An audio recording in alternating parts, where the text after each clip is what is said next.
Every year is a major election year to me because I work in politics. I work in election law research, voting rights research, democracy protection, all of that good stuff.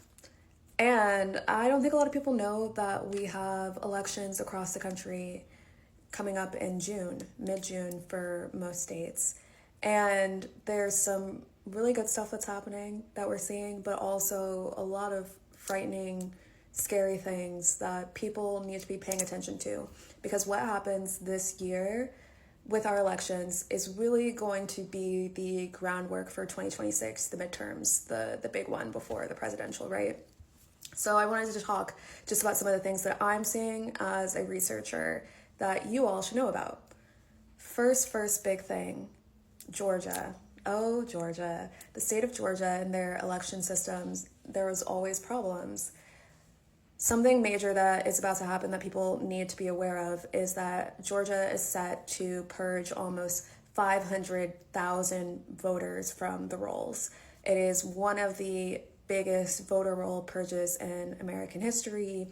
The Georgia State Board of Elections, or SEB, they're really pushing it from the angle of this is routine voter list maintenance, but it's Georgia, it's the South. We know the history of voter suppression. Please, if you live in the state of Georgia, check your voter registration, have your family check their voter registration. Make sure that everybody that you know has a voting plan and is registered to vote. Some other worrying things that we're seeing in the South is in places like Alabama, they're trying to get rid of curbside voting, getting rid of accessible voting for people that have disabilities as well. Obviously, another disenfranchisement tool. And then on the good side, though, I was doing some research today into Virginia. The Virginia primary is happening in a couple of weeks.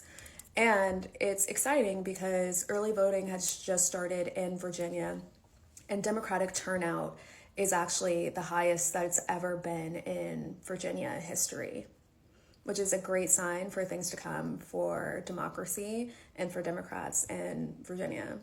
Anyway, I spend more hours than I'd like to count every single day researching and talking about election administration, voting rights, democracy, and our civic society. And it's what I do for a living. And I want to bring all this knowledge that is stored up here along with everything else that I usually talk about to you all, because we all need to be informed. We are increasingly going to see that the powers that be are going to make it incredibly hard for us to vote. And if your vote did not matter, they wouldn't be going through all this trouble. So stay tuned.